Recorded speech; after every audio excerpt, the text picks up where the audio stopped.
Hello everyone, this is Technology Consultant channel and I'm Sam. Here we are with another video. In this video, we'll show you how to get Gmail password. Before moving further, like this video, click on subscribe button and you have to click on the notification icon. Click on all so you will get the notifications for all the upcoming videos. Open any other browser where you are not logged in.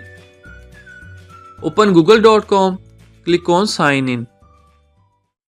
Now here you have to type your Google account, which email password you want to get.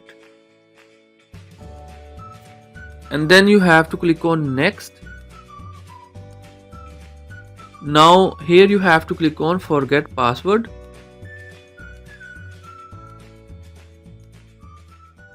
And then here it will ask you to enter the last password. Click on try another way.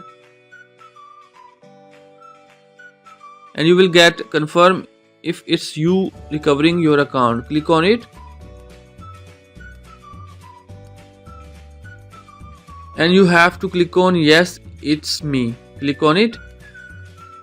Now you have to type the code. Now you can create your account new password. So this is how you can get back your Gmail account password if you are signed in. Don't forget to like this video and subscribe our channel for more useful videos.